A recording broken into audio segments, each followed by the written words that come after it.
So tonight, what I'd like to do is I'd like to speak about the marriage promises, and I'd like to analyze what you're going to promise, so as to make sure that we all agree on that, and so as to make sure that you know what you're going to promise, and so as to make sure that you realize that these promises are probably even too big for you. My goal is to make you understand that actually the promises are something you almost cannot promise because it's too much. Okay, that's actually what it means, because the promises are promising something that you've never promised before, promising to be always there for the other, to always love the other, and to always receive the other, and I'm like, okay, cool. But it's good to realize these promises are actually, as you say in French, too much. Huh? Means it's just a bit too much, right? So in that sense, I'd like to think with you, why do we do promises? No? Like, why do we do promises if we know that we love one another? We could even ask questions here. We could even, yeah, maybe some of you can answer because we're not so many tonight, so it's a good thing. Why would you say, why do we do promises? Why do we do a marriage promise? Why don't we just say, come on, we love one another, that's fine? Any comment? Maybe it gives us an objective also. It gives us an objective, okay, it's cool. So we mark ourselves to have that as an objective, even though we don't actually manage all the time. Yeah, it's an objective that we keep in mind. That's a very good idea. Yes, and to emphasize that it's a choice, probably. Okay, it's a choice. It emphasizes the moment where you fix a choice. So both things are good. Number one, you fix a choice, and number two, you fix an objective. And it's very good to be very concrete with the objective. And that's why you will see the marriage promises, they contain the main things that matter in marriage love. Okay. Any other intuitions? I would say it's a matter of make sure, like. Sorry, I couldn't hear you for some reason. It's a matter of truth, meeting time on a timely matter, you know, on some kind of, you know. Okay, very good. Okay, it's a matter of truth, and I think it's good to yeah, and yeah, so, and it's good to have truth throughout time also, so that you can always come back and see what you mean with truth. And okay, that's very good. Yeah, good intuition. Okay, so I think what you said is good. I would add to that something that's maybe less obvious. A promise is something that even protects you from not being what you would like to be. Okay, so a promise is like when you promise to be patient or to be kind or to be faithful, it's not because you think you won't be like that, but it's because we have a nature that eventually sometimes is tired, sometimes is upset, sometimes is overwhelmed, sometimes is just fragile. And sometimes our nature suggests us things that are not good. Sometimes you've maybe experienced in the past that you have imagined in your mind how you could actually kill somebody, no? Because you're so upset about this person. Not your fiancé, but maybe somebody else, you know? Or maybe you've imagined somebody who you think is not nice with you, how you could take revenge. And maybe we all have already experienced the sentiment of revenge, like thinking what I could do to show this person. Or sometimes our feelings suggest us, for example, like how I could seduce somebody else. And my heart says, no, I don't want that. But my feeling said, yes, but we want it. No? Or how I could cheat on somebody. And my heart says, no, but I don't want it. And my feeling said, yes, but I want to cheat. And I want to have, and I want to feel, and I want to have the last word, and I want. So we have a nature, if we are realistic, that is not perfect and that is not always in perfect shape. And we have a nature that sometimes suggests us things that actually we don't want to do, but that we have already done in the past and that we might tend to also do in the future.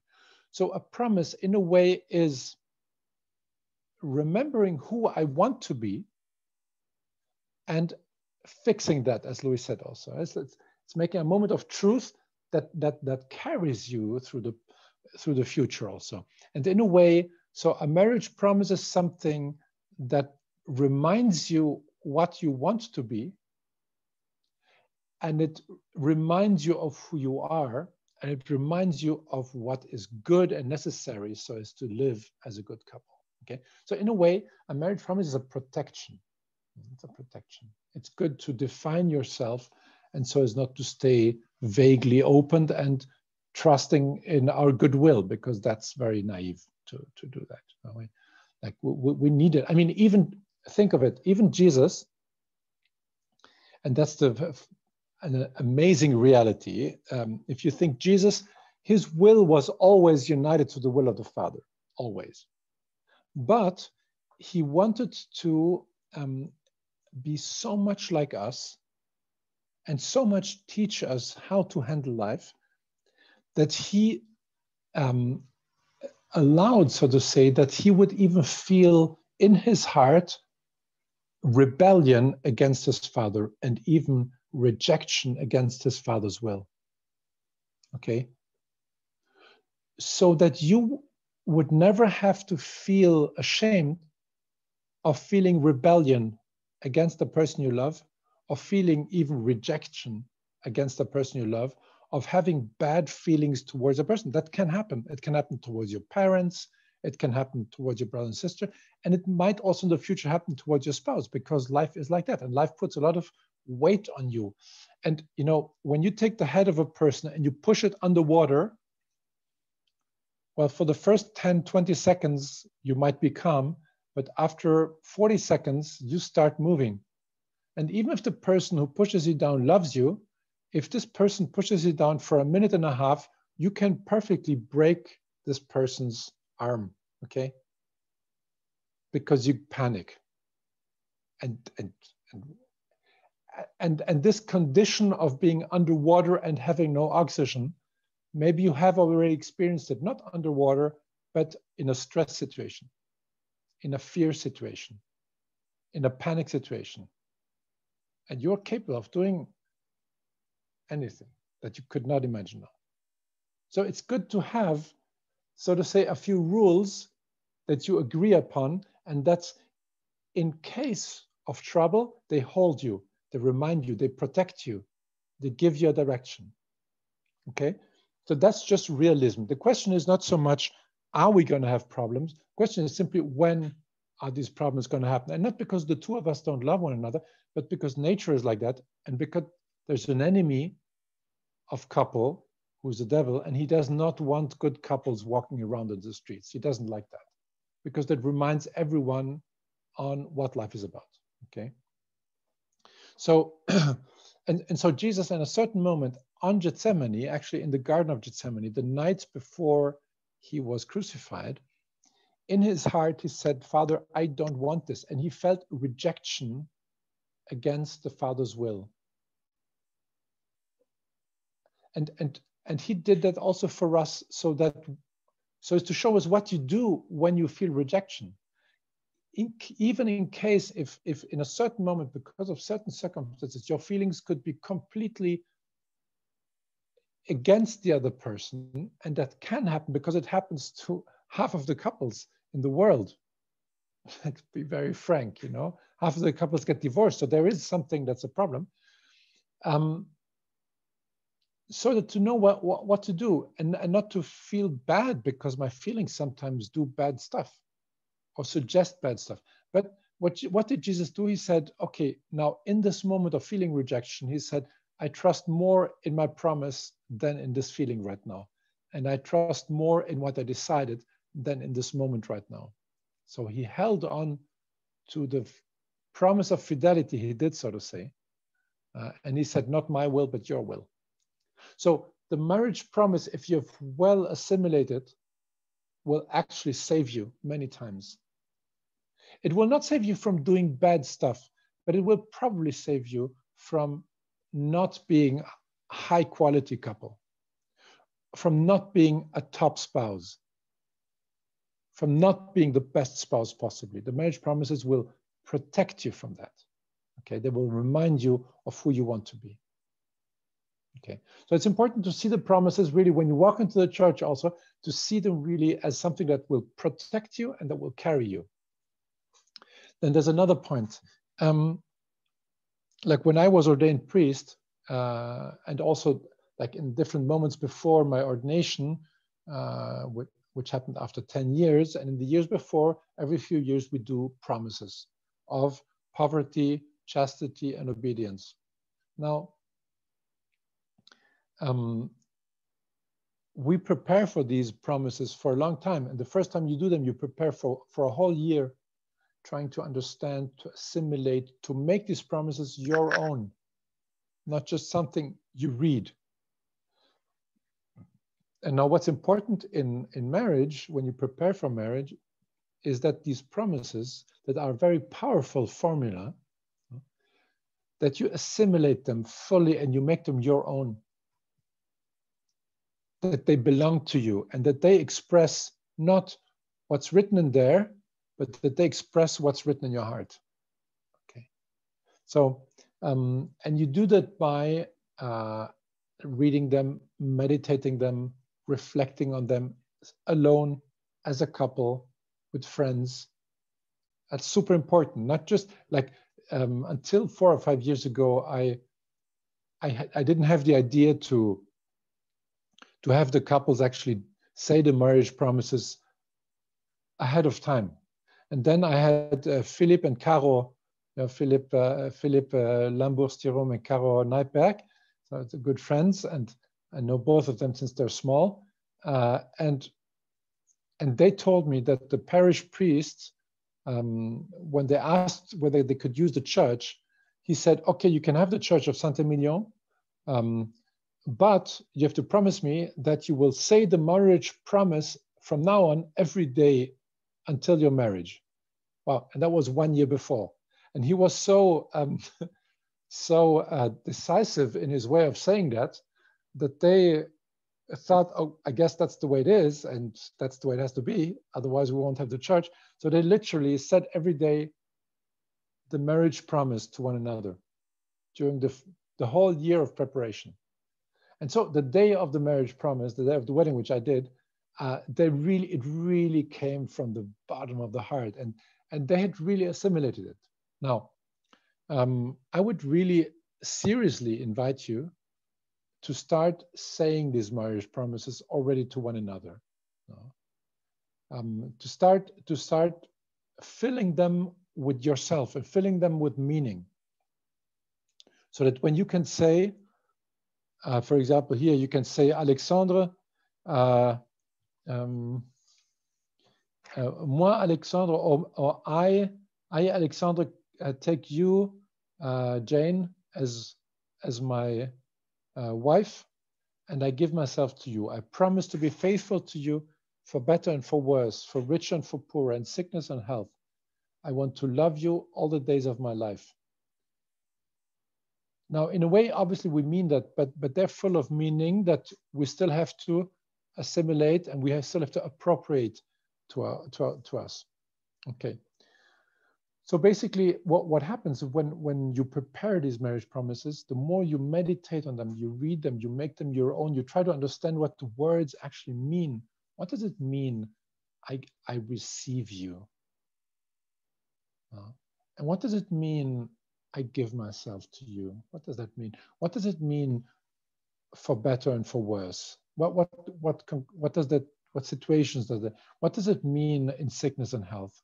Is sickness only when there's a terrible disease, or is sickness, I always imagine sickness is also when the other one starts smelling bad or having little ticks or doing strange noises. No? Sometimes people, when they get older, when they eat, they make strange noises, or they laugh in a strange way, or they react, or they don't react, or they talk too much, or they don't ever talk, and all these things that we think normal and the other one doesn't think normal. I think sickness is mainly that, or when the other one gets boring, or there's always the same jokes, or these things. I think that is meant with sickness. Okay. All right. So what happens when I prepared for my vows, because I had meditated upon them for a long time, actually then these vows, they carried me.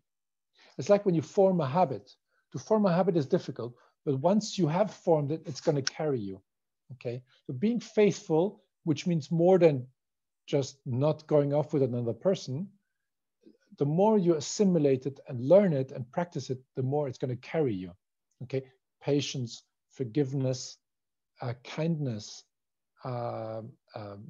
being sensitive towards the other person. All these are virtues that you can learn that are difficult in the beginning, but that they carry you with the years and they become almost second nature. Some things, nevertheless, never become a second nature, and they will remain a challenge. And that's good because it obliges you to re-choose and re-choose and re-choose. Okay, so I will start now. What I'll do is I'll read these marriage promises to you, but first the questions that I asked. Okay, so the first I'll say in English here. Although the English liturgical language is not very cool, that's kind of old-fashioned, but that's the way it is. So here it says, with Alexandra and Emily, that was the two people that I prepared the wedding. Here in English, you have come together in this church so that the Lord may seal and strengthen your love in the presence of the church's minister and this community. That means our love has to be sealed, and strengthened. For some reason, your love is not enough. It's very important to be humble enough to say, actually, my love is not enough for you. You need more than my love. You need something infinite, and I'm not infinite. And it's very relieving to know that you don't have to be able to fulfill all the needs of the other person. You give what you have honestly, and you try to learn to give it in a smart way, and you try to learn to take serious what the other person needs. But you don't have to have all that the other person needs, because the other person obviously needs something perfect, and you're not perfect. The other person needs an infinite love, and you are not infinite love. So it's important when we go into the church, it is because we make a pact with somebody who adds really something to my love. And I say, okay, if he really does that, then that really makes sense. Okay, so then it's not just I do the promise so as to strengthen myself, so as to have an objective, as you said also, and so as to have a moment of a clear choice. That's super important. But it's also to make a pact with somebody who is going to add something. Why would he add something? He would add something because he wants you to succeed. Like he wants it so much more than you, so much more than you. Okay. And because he sees so much more than you in your couple, and he sees what a couple means in a world with divided people. Okay.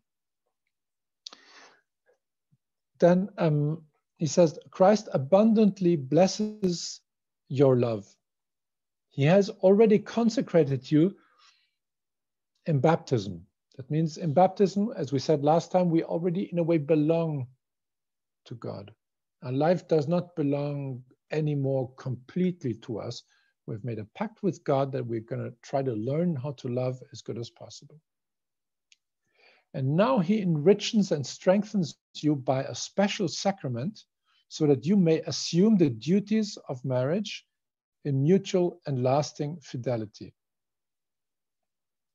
Okay, so marriage not so much as a privilege, but as a duty, and not so much as so as to be happy, but so as to make happy. Okay. And then I ask 4 questions. The first question is, have you come here freely and without reservation to give yourself to your spouse in marriage? Have you come here freely and without reservation to give yourself in marriage? Okay, so that's many ideas. It implies the give yourself, which comes again afterwards in the marriage promise. Well, the answer is yes, or yes, I have. But let's see it together for a moment what that concept of freedom could mean. Okay, because I think it's maybe one of the most complex ones. So as to know what could freedom mean? What is the freedom that is necessary so as to be able to do a promise? Okay.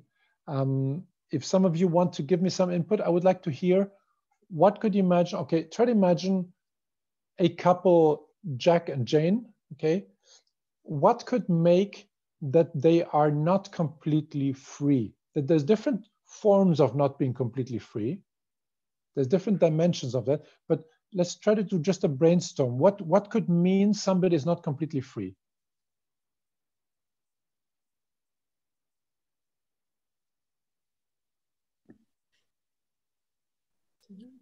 To a certain extent. Oh, sorry. No, but Guy or Xenia wanted to say something? I don't know, having a baby or arranged marriage or... For example. So, for example, having a baby that can truly enough be an element that makes you potentially less free. That's true. And having an arranged marriage also. Okay, very good. Mark, what did you want to say? Probably for many people, the engagement itself. So the whole phase of engagement where you tell everyone and so forth. I guess that many people say, I've gone that far, now I'm taking the next step. Okay, that's very good because most people see the engagement time actually rather as a preparation for marriage, materially and ideally also spiritually, but not necessarily as a time of discernment. Right? So it doesn't really enter into the mind. The mindset says we already decided, so we now just go and prepare the marriage, and it's not really a time where I ask myself, am I really ready? Right? Other inputs? You might have family or social pressure. Okay, family or social pressure, absolutely, that exists, yes. Beatrice, was if you decide for it in a time of your life where you're not comfortable, if you're just maybe Very not good. ready for it, or you're just unsure with yourself or anything else is... Absolutely. So you're not really free inside. Absolutely. It could also be because you have a certain age and you want to have children. Or you don't love yourself. I think that's... Yeah. And so you hope to see that with somebody else, or to find somebody else who loves you, and when you find them, off you go. Yeah. Any other intuitions?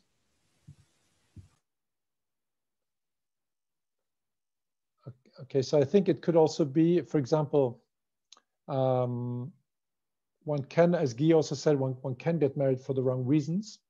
There can be pressure from the family, but I've seen couples, for example, getting married because one of the two, in both cases, was the guy got married to a girl that was very, very wealthy, and he wasn't able to admit to himself that he also did it for that, okay? Because there was too much money in the game. So he wasn't free enough to say, actually, I also want to get married because of the money. They weren't able to, that, like, really not free enough to be able to see that, okay? So one can get married for the wrong reason. One can get married because one is sad and looks for somebody who loves me. One can get married because I want to have children. One can get married because everyone else is getting married. One can get married for the wrong motivation, because the other one is interesting for me. Or finally, I feel good with somebody and my own failures or mistakes or complexes do not burden me anymore because my fiancé thinks I'm great, okay? So I don't let go. I remember a girl, she was not yet fiancée, but yeah, she was, let's say, 33 or 34, and she started panicking. And she had really 2 bad experiences with fiancé or boyfriends, not fiancé, but boyfriends. And so she had a guy, and she really wanted to get married. Like, she panicked. Although I think she felt that it was not the right person, but it was kind of the right person. But she knew that there were a few things that didn't work out. But she then told herself, well, this is going to work out later, and I'm just afraid that I will not find anyone anymore. Okay, and thank God we were able to speak, and she realized that she's actually lying to herself, and I was able to confirm her, and eventually she let him go. And 6 months later, she found the most magnificent husband, and now they have 3 children and happy end. So we should never be afraid. But I think it's important, okay, that in that sense. Now, what can freedom still mean? A very different kind of category. For example, what could make that I'm not completely free so as to give myself? What could hinder my capacity of giving myself? For example, bad habits. Or things that you, for example, if somebody is an alcoholic, okay, or is too attached to alcohol, and it plays a too big role, it actually makes me incapable of giving myself completely, because I'm so attached to the alcohol, for example. Or somebody who is highly attached to pornography, or highly attached to money, or highly attached to what people think of him or her. We can be so attached to that image that it might hinder us to give ourselves fully, because we are always worried about what others think, or because we are so worried about our own money or possibilities or advantage. Okay. So you realize it's not so clear. And I think we all have some of that. Okay. So we all have some attachments that maybe we have overcome, or maybe they are part of our structure. No, it could be, for example, laziness or pride. We all have some of that. And this could make that I'm actually have a difficult time of giving myself completely. Now, it doesn't mean that I shouldn't get married, but it means I have to spot that.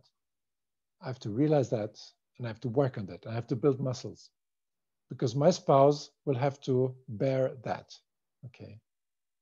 My spouse will have to bear a lazy person, or a stingy person, or a person that spends too much money, or a person that is too worried about what he or she looks like, or what people think, or these things like vanity, pride, laziness. All of that can be a real obstacle. We all have some of all of that, I think, in some way. But it's good to examine whether it's challenging for, like, I can feel free, but the question is, can I give myself in the way you need me? Or can I only give myself in the way I consider it's good, but maybe not? For example, what could there also be a hindrance? Relations. Could you think of any relations that could be an obstacle so that I can't give myself fully? Mother-in-law. Mother-in-law, okay.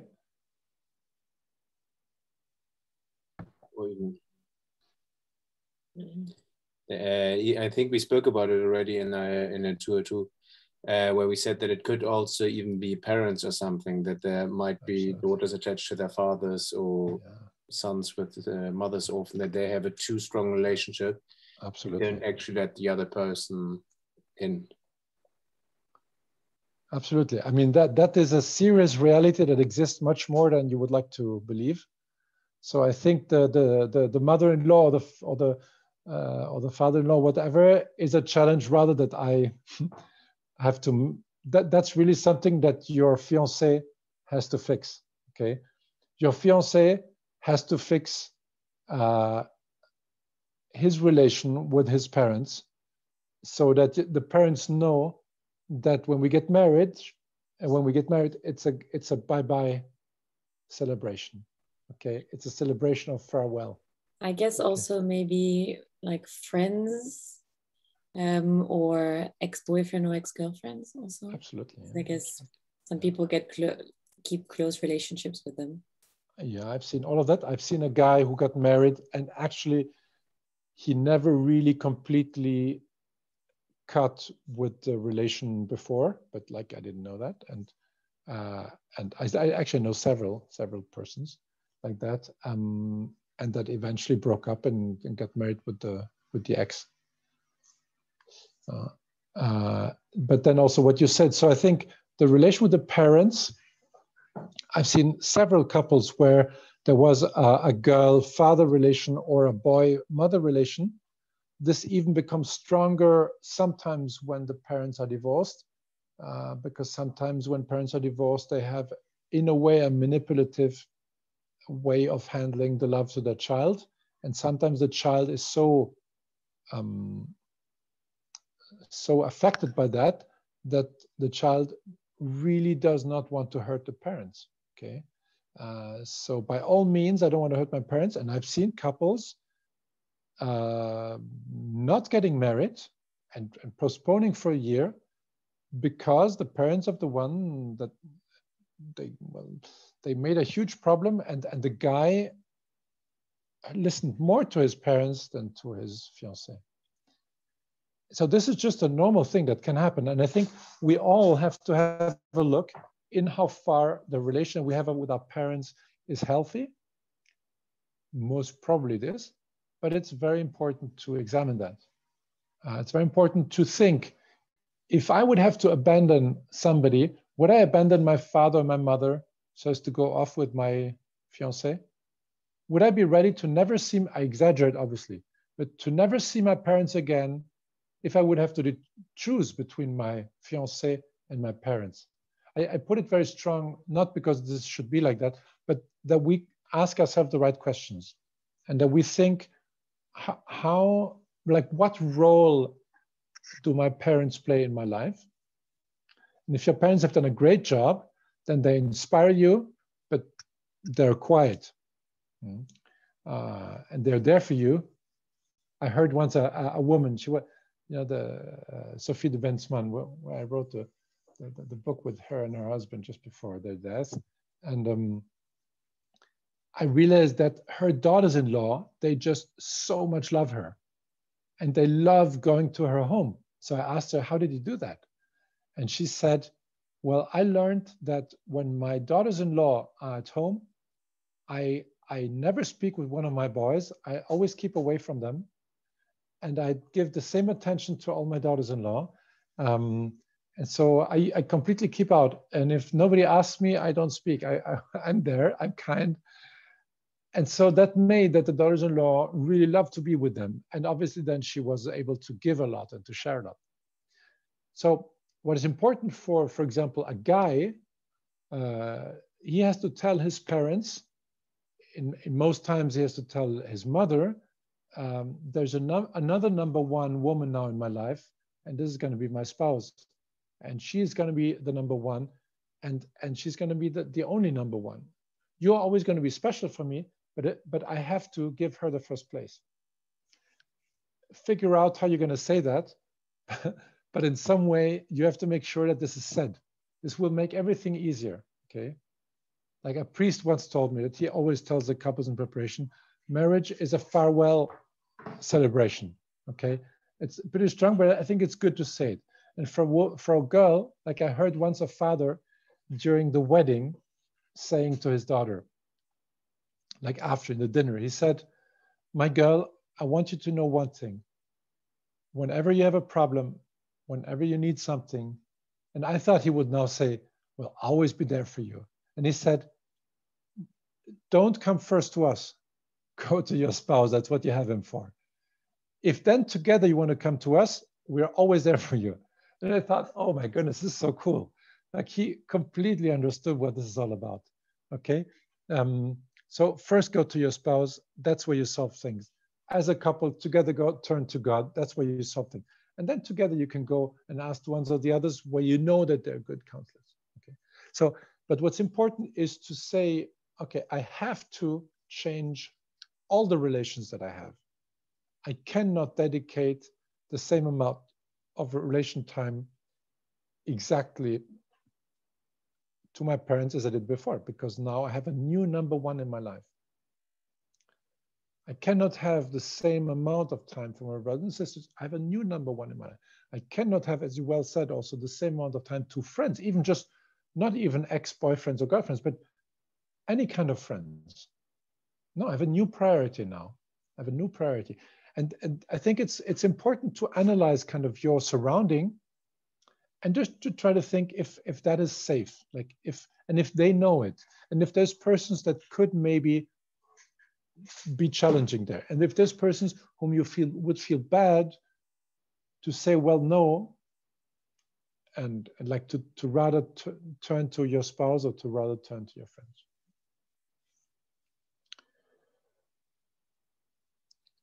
Okay, so that is also, let's say these are obstacles so as to give yourself, right? And as it says, you know, have you come here freely without reservation to give yourself. So as to give yourself, you have to be free. You can't be attached. No, it doesn't mean that we're not attached to people. And it's not bad if we feel an attachment as long as it's clearly settled. Then there's another dimension of freedom that is super important. And that's the dimension of how free am I, not so as to give myself, but so as to receive you in my life. How free am I so as to receive you in my life? If you have a room full of stuff, there is not place for my fiancé plus his or her stuff. So I have to get out half of my stuff at least, so as to create space for my fiancé and his or her stuff. Okay. If you have a castle, that makes things easier, but that's just a material question, obviously. No, we're just kidding. What's important is to ask yourself, am I free enough that a person that is completely different than I am actually has fully place in me? Okay. I think we mentioned it once when we spoke about the 23 plus 23. Have we mentioned that? Not sure. In the creation of an embryo, every cell has 46 chromosomes, okay? And the only two cells in the body of the human person that have 23 chromosomes are the sperm and the egg. So when the sperm and the eggs meet, it's a new 46 that has never existed before and that will never exist afterwards. It's unique, and it's not me, it's not you, it's not even us, it's different, it's bigger. It's more precious than us. You can't take two cells of 46 chromosomes and make a human person of it.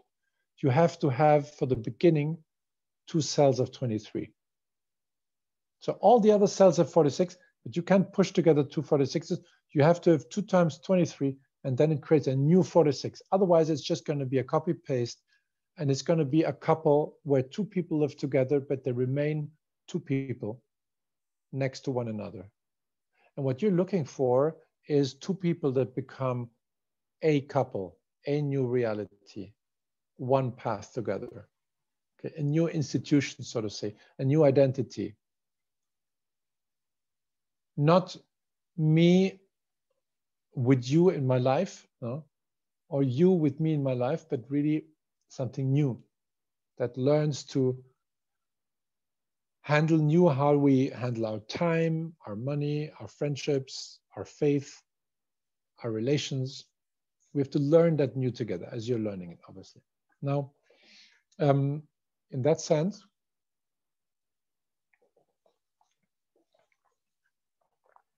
I'd like to say that you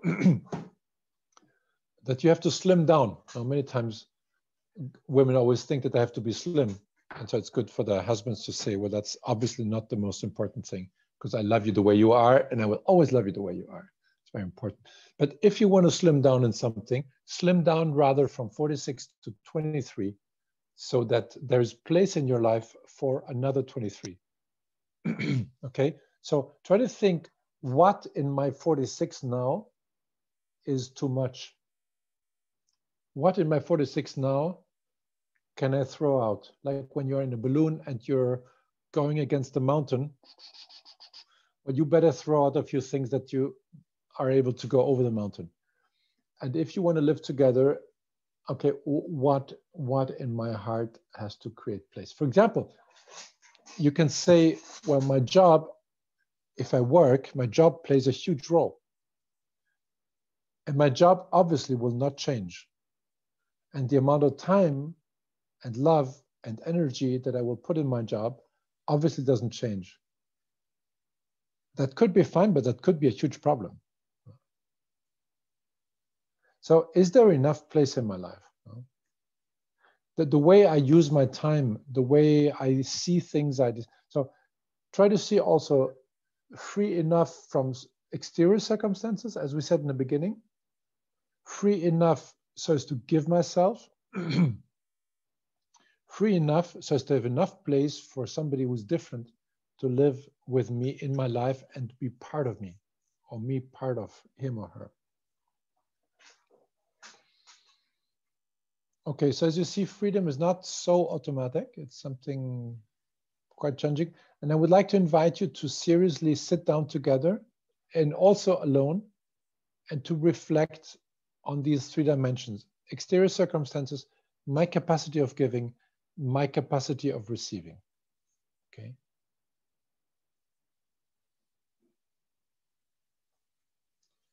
Very good. I mean, just a stupid example that's maybe not that stupid.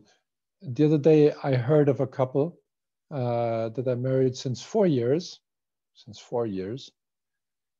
and an uncle of the girl told me that that the guy is getting separated from his wife because he likes hunting and she doesn't like hunting. And he likes hunting à la française. That means every weekend of the year, basically, you're somewhere in Sologne and you spend your time with your buddies shooting. And she better love that, because that's my life. And I've not planned to change that. Okay. Yeah. So we might have hobbies that could be a challenge. Like you say, well, didn't you talk about that before? Like, and if I love you, you know, don't I want to, like she could say, well, if I get married to you and you're such a freak, well, I better love going hunting, because, and he says, well, if you don't like it, well, I better find something that you really love that we can do every other weekend, or whatever, you know. But so as to at least create like an equilibrium, you know. And I think each one of us would have to say, what is important for you? How can I love that more? And how can I, like, what do I have to renounce so that you are seriously at ease? And let's not be worried of putting everything on the table and putting everything into question. Okay, so that there can be things that take a lot of time, and that maybe shouldn't. Right? And typically in the case of hunting, I say sometimes the amount of money that is spent for that, I wonder how moral that that really is. Not because of shooting, but because of spending money in a time where you have 80% of the population in poverty, and a Pope who constantly reminds us that we have to take care of mankind. So I think it's also good in that sense to say, how free am I in my way of spending money? How free am I even in what happens in my mind? Am I easily invaded by negative thoughts? Am I easily invaded by aggressive thoughts? am I easily invaded by impure thoughts? Well, I need to be free so as to have place for you. Now, my habits of life, of smoking, of going out, of playing, you sometimes have people who have an addiction to games that can be as dangerous as addiction to drugs. Nowadays, I know, to smoke marijuana, for example, seems among young people very cool and very great, but it makes you dumb with the time, and it makes you seriously addicted. Okay, so and people can say, yeah, but that's ridiculous. Let's be cool. Let's not be. Well, yeah, okay, but if you're alone, that's fine. But if you get married, just forget it. Like, you want to be the best possible spouse, and you want to be a holy spouse that is there for the other person, the way the other person needs me. So in that sense, I would also like to ask you, so as to discuss in couple, are there things that hurt you or disappoint you, but that you know that if you talk about it with your spouse, it's going to be too delicate and your spouse is going to be upset, so you better don't talk about it? Okay, that could happen in your life, and it might have already happened. Like, if there's a stone in your shoe, are you able to say, I have a stone in my shoe, I need to talk? Or are there things that I don't dare to speak about so as to not make my fiancé upset? Or that I don't dare to speak about because I fear that my fiancé is going to react bad? Or are there things in my life, in my past, that I don't dare to say because I'm afraid that my fiancé is going to react bad? Okay, if that is the case, there's a problem. Okay, there's a serious problem of communication, there's a serious problem of trust, there's a serious problem of not being in truth. Okay, so that has to be addressed. Like, put all the stuff on the table before marriage, and don't keep bad surprises for later. It's no good. It's very bad. It's very bad. Okay, so if there's things like, make sure that you don't walk into marriage having a thing in your past that you've never said, and that sooner or later in any way will pop up in some way. Make sure that the truth is on the table. Okay, like, not every thought and every stuff, no, but like the truth is on the table, because sooner or later everything comes on the surface, and you better have talked about it before. I've seen couples, for example, several couples where during the fiancé time and during the preparation time, one of the two was unfaithful. In both cases, it was before they officially got fiancé. So it was in that time of getting no and kind of committing. But as a matter of fact, it happened. Okay. Now, they both, I mentioned that like this, and in those cases, they then spoke as a couple, and they had a very tough time first, and then eventually this even made them grow stronger together, because they both realized that the power of forgiveness, it's so powerful, because it's something that comes from God. It makes us divine. It draws the divinity into our couple. It heals, and it's something totally unexpectable for the devil. He cannot suppose that you will be humble, that you will ask for forgiveness, or that you will forgive. He can't expect that. He can't. So if you act like that, you always have the best defense system. Okay, but make sure that there's no stuff in your past, even your bad habits, or even, maybe moments when you took drugs, because eventually when you're 40, pop, it's going to pop up. And eventually when you're 40, you're going to maybe have a little switch in personality because of some stuff you took when you were 20.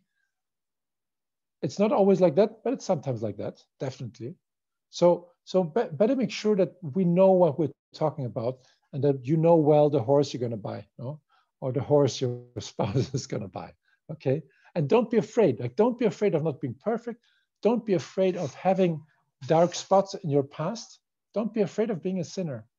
We're Christians, that's the good news. We have the right of having done mistakes. We have the right of doing mistakes in the future. We don't have the right to not be honest. We don't have the right to call okay what is not okay. but we have the right to do mistakes even every day, okay? And be aware, like, your spouse has the right too, okay? And your spouse has a dark side in the heart too. So you better be aware you're getting married to somebody who has a dark side, so as to fully receive that dark side, okay? Without fear. But don't be afraid, because that's why God joins the party, and he can add good stuff to it, okay? So you see, freedom is not just, yeah, yes. You have, I think 90% of all couples don't ask themselves all these questions before they get married, because it's kind of tricky. And I think 90% of couples, when you ask them, have you come here freely? Yes. Well, no, no, you're not free. You're not free because you have bad habits. You have a heavy past that you've never given to the hands of God. You have relations that are not yet cut, even with your own parents. No, because you have an attachment to money, or you have an attachment to your opinion, or you have a nasty way of not allowing contradiction and reacting very, very hard. Well, no good. If we discuss and I explode, well, bad news. I have to, I mean, I can explode every now and then. Yeah, when a woman explodes, that's what you call a woman also. That's okay. A woman is allowed to explode, no? Because it's like when a woman cries or screams, it doesn't mean bad. It just means, you know, thank you that I can do this in front of you. And it's not against you, it's with you. Whatever a woman does, it's always to create communion. That's what I mentioned to you. Women criticize out of love. When men say, are you crazy? Like, we out of love don't speak about delicate things, and woman out of love speaks about delicate things. That's why on the day of the resurrection, the apostle men, the guys, they were hiding in the cenacle, because men hide when they're afraid. And the woman rushed to the tomb, not caring about if there are soldiers or whatever. They wanted to go for it, because women many times go for it. Not every woman. You have women who are exactly the opposite, but many times, okay. We can say one of the two. It's maybe easier. Okay, so that's freedom. As you see, it's big time, and it's probably the most difficult promise, because it's something you also have to develop.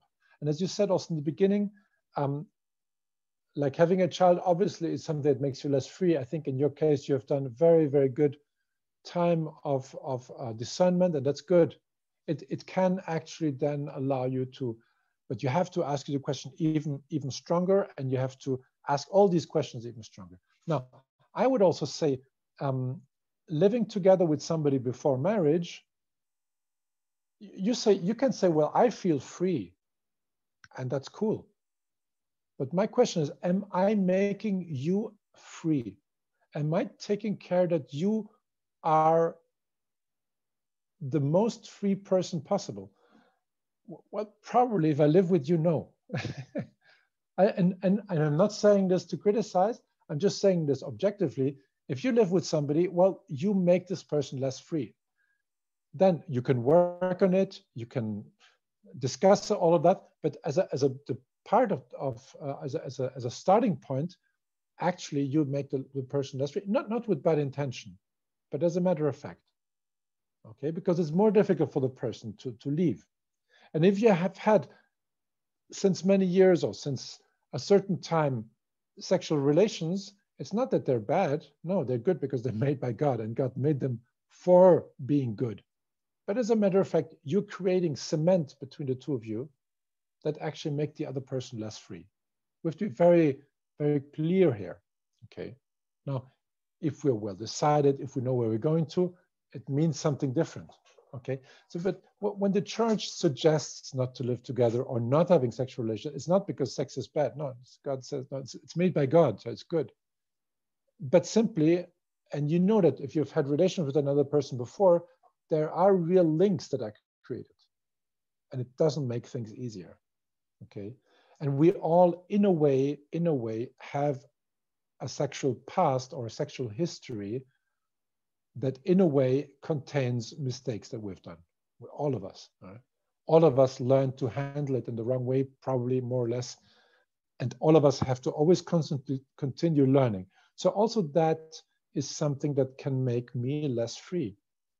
If I have a past with different boyfriends or girlfriends, for example, well, it definitely makes me less free, definitely. Unless I really handle that well and seriously leave all of that in the hands of God. But it has created cement. And it has, as a consequence, that the cement that we can build is not necessarily as strong as it could have been. That's just biology, and that's nothing personal. It's important to know, like these things they don't tell us, no? To be very honest, I read a book the other day by an American guy, and that's the very second last chapter speaks about that. I was very impressed because I never thought about that in such a way, but I realized it makes sense, and I realized that yeah, when you speak with couples, they confirm that. They say yes, it's true. There are links, and it makes us less potentially. But then you can work on it, and the good thing is with the grace of God, He can always reset on zero. Buff. That's the great thing about confession. That's the great thing about the sacrament, where a priest can actually cut a relation. You know, that can give you a complete reset, because God is always creator, and He can always make you new. Even virginity, to be very frank here, that people used to say, well, it's a body question. Virginity is not a body question. John Paul II says it means a virgin is a person that's capable of giving him or herself totally. So it's something that you can become even more and more the better you learn to give yourself. Okay, the less you're divided in your heart. If you're divided in your heart between things and persons and yourself and the other, then you can give yourself very little. If you're free in your heart, so as to give you fully to one person, it even makes you more virgin, so to say, more. Yeah, it's a stupid word, unfortunately, but that's just the word it is. Okay. So also there, make sure that you ask yourself the right questions. Also in sexuality, what are my habit, my past? Are there things that are not solved? Are there things I've never confessed, or are there things that I've never left in the hands of God? Don't carry that with you in marriage, because your spouse deserves better than that. We all have the right to have done mistakes. We all have made mistakes, all of us. I think there's not one person in the world that has not done mistakes and has not used sexuality in the wrong way in a certain moment.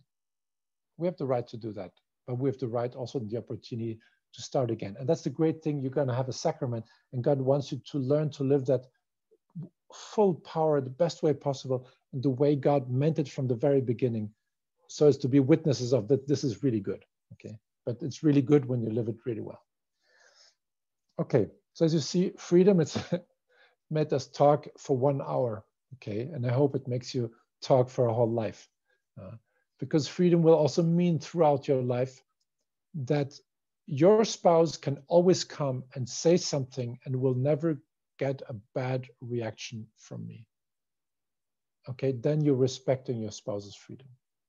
Okay, your spouse can always come and say something without being afraid of my reaction.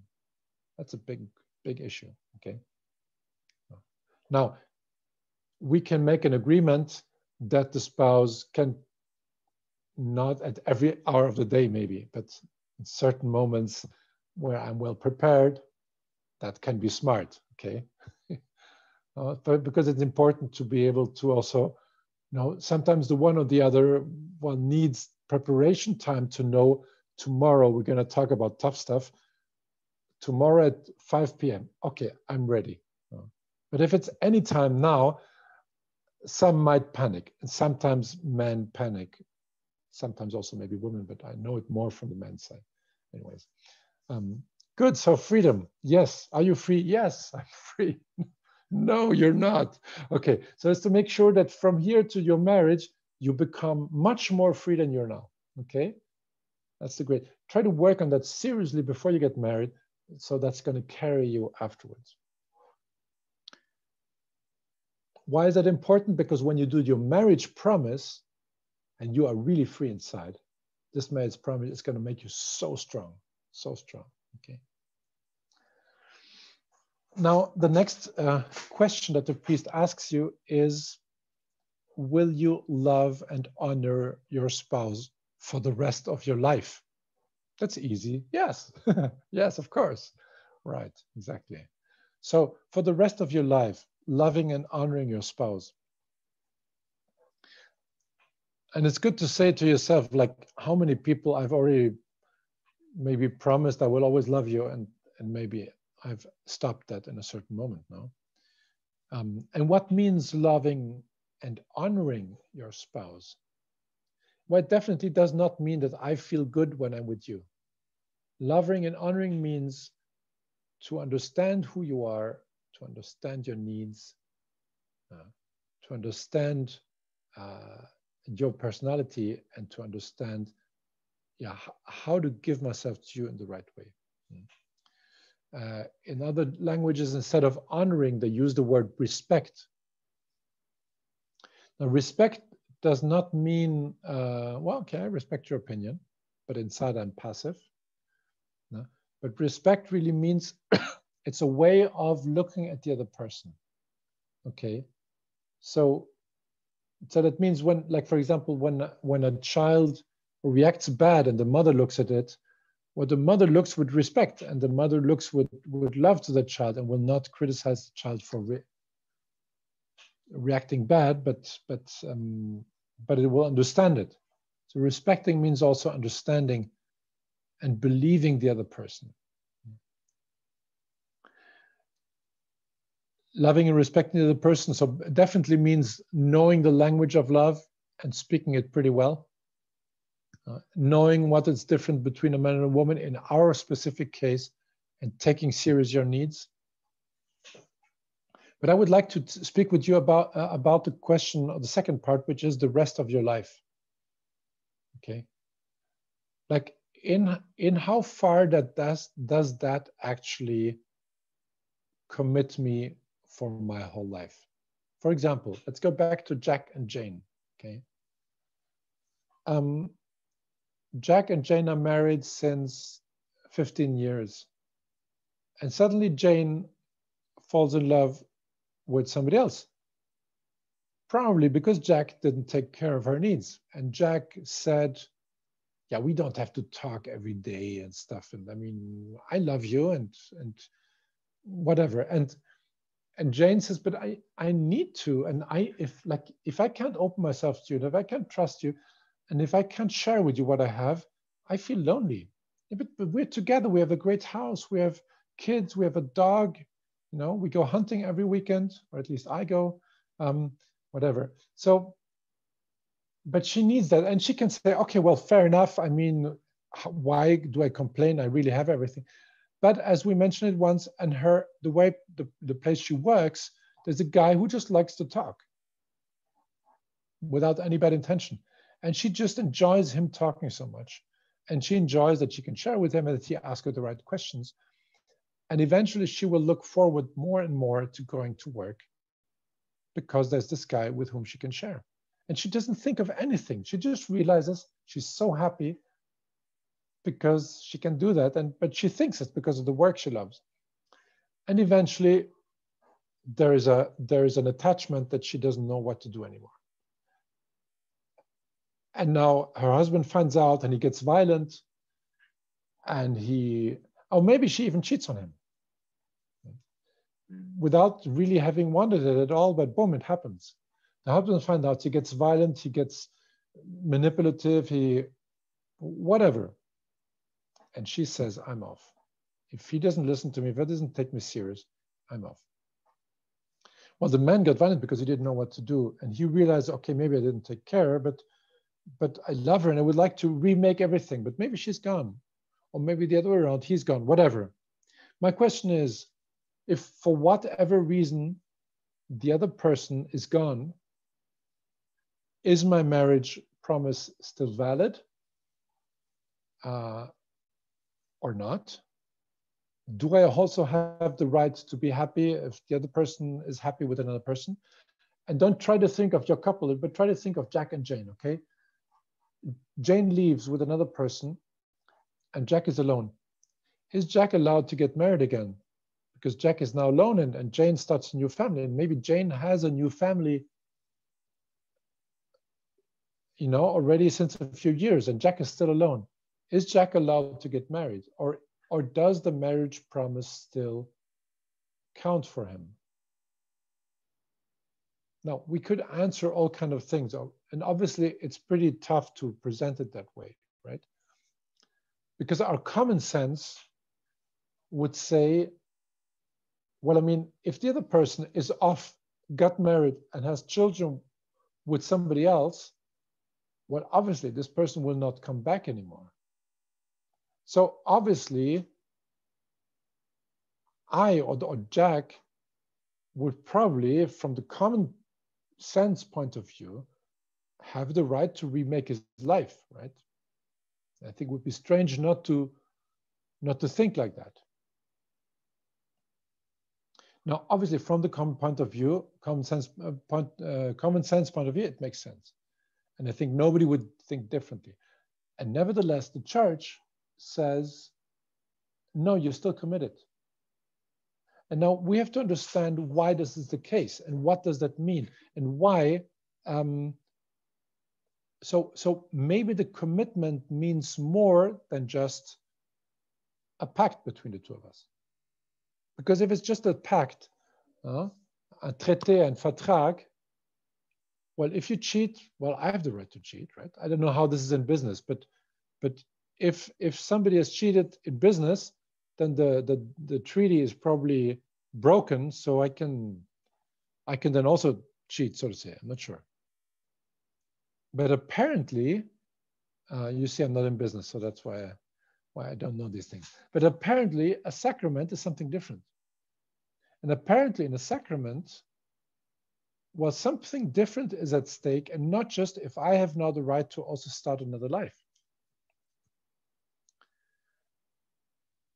Well, would you have any intuitions why this could be still a good thing to stay faithful to the wedding promise, even if the other person has built up his or her life and there stays Jack after 5 or 10 years?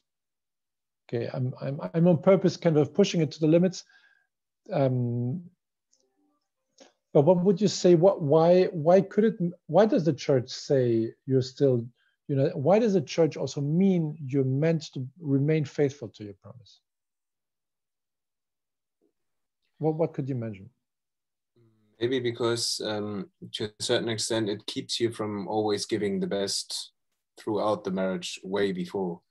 So if there's a possibility of, if the other person goes away and starts a new life, I'm free to go again, it would probably keep me from always doing the best I can, I guess. It's a good reflection. I never thought of that, but it's very true. It's very true, because from the very beginning, if it's clear that you can't leave, well, you're gonna set up your armies in a different way, right? Okay. Any other intuitions?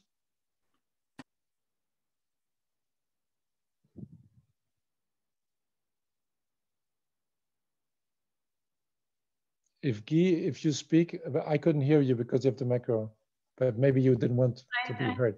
Mark, so I was thinking, I asked Guy if I'm about to say the same thing. Sorry, Mark. So I was wondering if then any mistake from the other side could become an excuse to say, you made this mistake, this can be, this, you breached the contract, I can go now. Like, you breached the contract. I don't know if Mark said. I think it's a very good point. It's a very good point because it's, Xenia, it's super realistic. Yeah? And we are, unfortunately, we have a tendency to be minimalistic. And we have a tendency of being very demanding in justice when it concerns us, but being rather lax in justice when it concerns others. We are all like that. So we all are not completely objective when we judge others, and are very objective apparently when we judge ourselves. So it's a very good point that it would put us in danger, so as to have almost a calculation and always almost a mathematic like evaluation. Where are we? And you did that, and so I did, and so we will enter into a very negative spiral. Very good.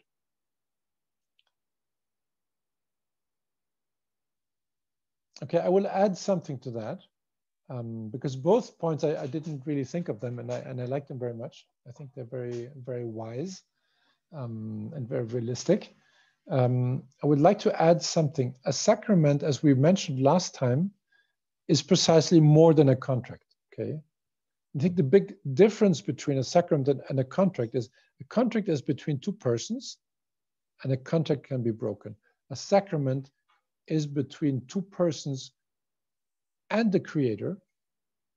It's something solemn, and it's something eternal, and it's something that means more than just the two of us being faithful to one another. The sacrament, as we mentioned it last time, is a visible sign of an invisible reality. It makes visible, or it's meant to be a sign for the way God loves. So it's meant to be a sign in the world for the love of God, the best possible sign for the love of God. Now, if I ask you, how does God love when we abandon him? Well, he doesn't abandon us. How does God love typically in the story of the people of Israel? How does he love the people of Israel when they abandon him, when they follow other gods, when they do religious prostitution, so to say? Well, he knocks on their door. He's tough with them. He's tough with them, but he never lets go. He never lets them down, never. But priesthood is also a sacrament, right? Yes. But it can be reverted. Well, he will always remain a priest, but it's a good point. He will always remain a priest, although he can't be reverted. Like he will, once you're a priest, you're always a priest.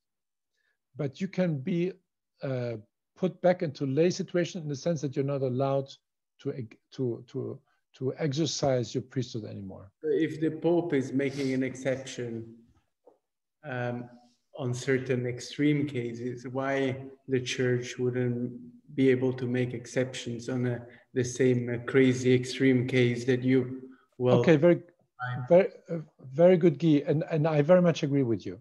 Like I believe that the whole question, which is maybe one of the big wounds in the Church today, is the wound of the divorced remarried.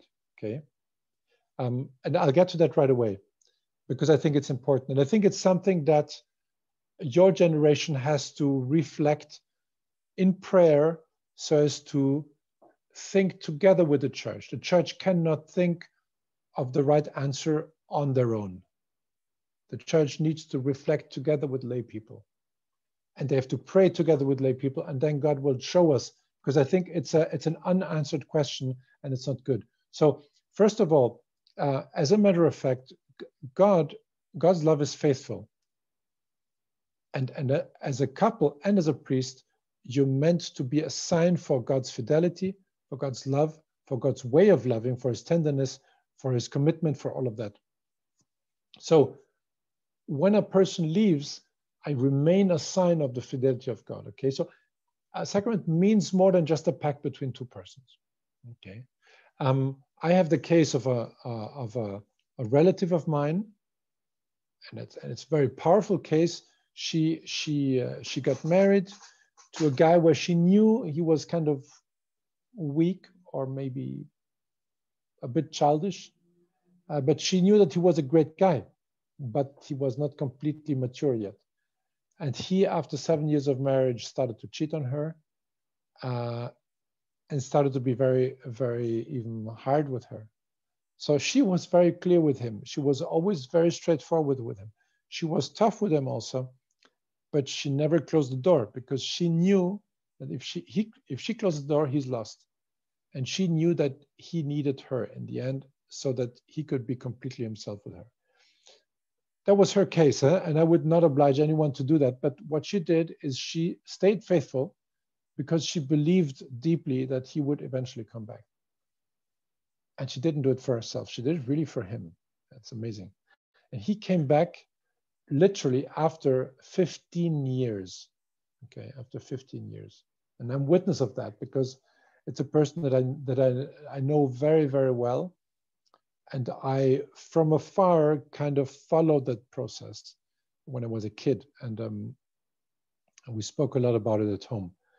And I spoke with that woman later, and she said it was so tough for me, but I knew I had made a promise, and I knew that I wanted that promise, and I knew that it was the best thing I could do, because I knew I didn't get married for myself, and I knew that he would need that so as to arrive to his goal also. And she said, and that's very powerful, she said, I want you to tell your couples that in these 15 years, I turned to God and I demanded from God to give me all that my spouse didn't give me. That means, she said, I received from God all what my spouse didn't give me, even affectively, interiorly. And she's a very affective, she's a typical physical touch person, okay, in the languages of love. She said, he gave me everything, everything. And he made me survive and live well surrounded. She had good friends, etc.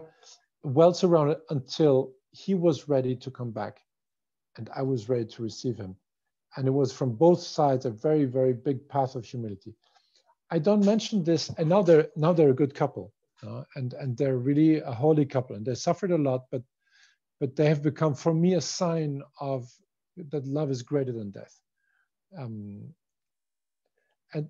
can I just ask, did they have children? So was that something that had them together maybe, or was it really just?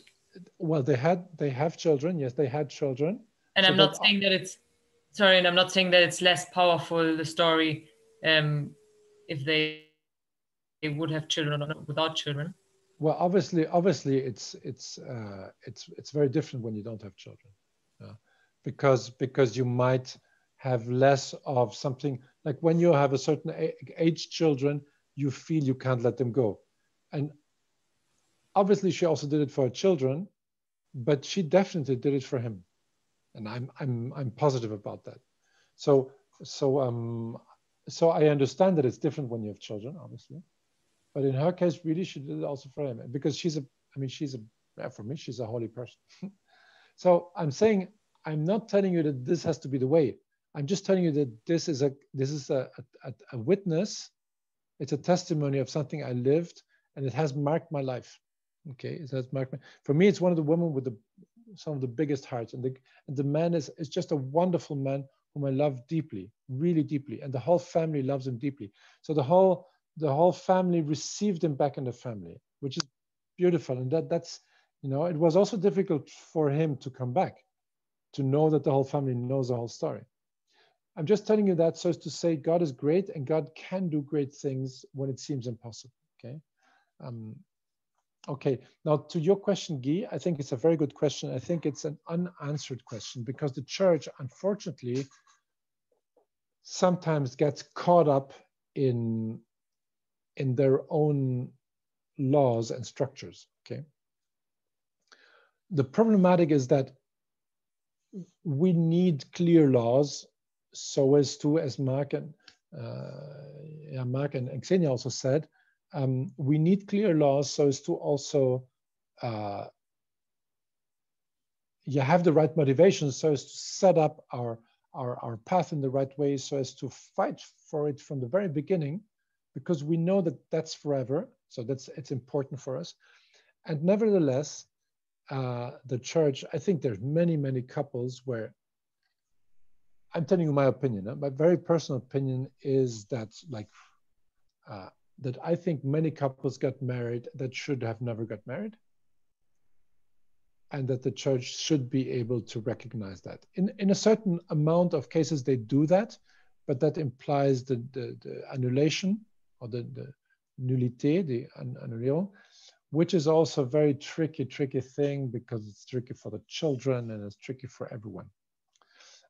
So Pope Francis has opened a lot of doors of reflection on that, asking the right questions, saying that people, like for example, I think when a person is divorced, okay, because the spouse went away. And 20 years later, I'm living since 20 years with another person, although I'm technically not married in the church because I'm technically married. Well, obviously, I'm not living in sin with that person. That would be ridiculous to think that. And I don't think God thinks that. So I think what we have to look at now is really how serious are we going to take that promise? Because if you're taking that promise serious now, then this promise is going to carry you and you're going to fight for it from the very first moment. But I invite you, fight for it for the very first moment. Never think marriage is something that's just going to carry you. No, you have to fight for it because it's the thing most worthwhile in your life. If you don't fight for that, what do you fight for? So don't be worried if it's a good fight. I would even invite you to say to one another, I leave it to you and you can think about it, to say to one another, I want you to know, like if you think it the other way around, it's very different. I want you to know that even if one day, out of weakness or a mistake, you should be unfaithful to me, I want you to know that I'm going to stay faithful to you. Okay. Like to say that to your spouse is very, very powerful for you and for your spouse. It's very different to think it the other way around. If you become unfaithful, it's then whatever. No, it's a question. I want to tell you that if you out of whatever reason do a stupidity one day, I want you to know that I will stay faithful to you, come what may. And then the logic thing is that the other one will say, well, I want you to know the same thing. If you forever, whatever, I will stay faithful for you because I want to fight for a couple. And would you both want that, obviously. That's why you're getting married. But I would like you to get married in the sense, really in the radical sense, to say, this is forever. And the question of, should I maybe have gotten married to somebody else? The day of the wedding, this question disappears. And this page, you can just rip it out of your book. The question of should I have, would have been better, you just take that out of your book, because once you decided, off you go, and this question does not exist anymore in your reflection. Okay, but it's important to be very, very sure of that, very aware of that. Okay, and if you decide in that radical way, it's going to carry you. Okay. Do you have any questions on that? Because it's kind of a tricky thing. Kind of makes sense, no? Like what I would like to invite you is to, like when Hernan Cortés went to Mexico and conquered Mexico, not saying that it was good or not good, but just saying it. He drew a line on the sand, and he said, "Whoever wants to stay with me, you stay with me. You pass that line, and then you burn your ships." Okay, so there's no way back.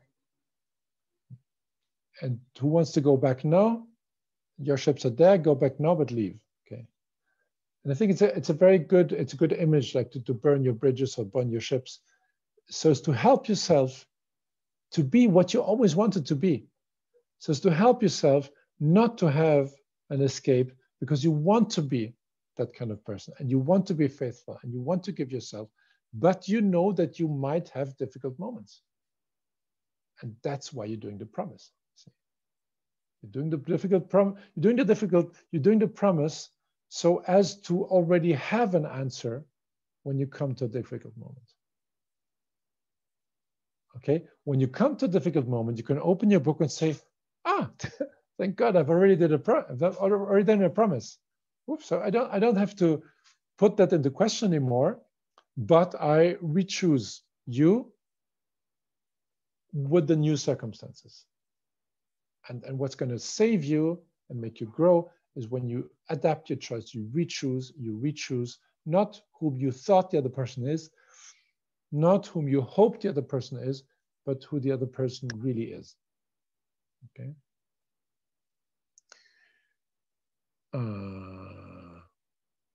Good. I think that's already not bad. I think we might leave it here, because there has been a lot of material, and it's 9:30 already.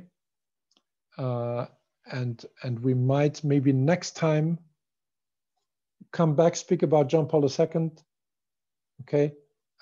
Theology of the body, sexuality, really from the meaning, what it means. What did God mean when he created man and woman as man and woman? Okay, the church always used to say, what are you allowed to do and what not? Like you can kiss like that, but you can't kiss like that. If it's kiss like that, it's okay. Kiss like that, it's a sin. And John Paul II said, you're crazy. And you can't treat people like babies, no? But you tell people, you reflect with people, what did God mean when God gave us a body? And what did he mean when he gave us a body of a man and of a woman? And what does the body mean? It's not just an instrument with whom I can do what I want. It means much more. So what does it mean? And we try to reflect a little bit on that. And you will see it's good because it will just add on to what you know already and help you to ask the right questions, okay? Which is always the best thing to do. And then maybe beginning of April or mid-April, we're going to have another session where we go back to the next question, which is the whole question on life, on education, on openness, on being a witness, and then the promise itself. So there's still a lot of things to say, okay? Is that okay with you? We do it like that? Yeah, because I'm also tired. I've had a long day. Okay, very good. So let's say a final prayer. Did you all understand? What was it okay like this? Lou, you want to say something? No, just to say, we're good. Okay, very good, very good. So let's say a prayer. In the name of the Father, and of the Son, and of the Holy Spirit. Amen. Almighty God, we thank you and we bless you for this time. And I thank you for all that the Holy Spirit put in my heart in this evening time, which has been really a good moment and a moment of depth and of honesty and of going into the nitty-gritty realities of freedom mainly, but also fidelity. Help us to advance on this path. Help us to also understand that fidelity is not just not being unfaithful, but it's being faithful to the needs of the other person. It's taking serious the needs, the opinions, the desires, the feelings of the other person. Make of all these couples, Lord, holy couples, good couples, and couples according your heart. And may the Almighty God for all this bless you, the Father, and of the Son, and the Holy Spirit. Amen. All right, my friends, have a good evening. Thank you very Yes, much. thank you very much. Great pleasure. Good evening. Have a nice evening. Yeah, Have a well, good I just night. bye-bye. Take care. Okay, bye. Bye-bye. Bye-bye. Bye.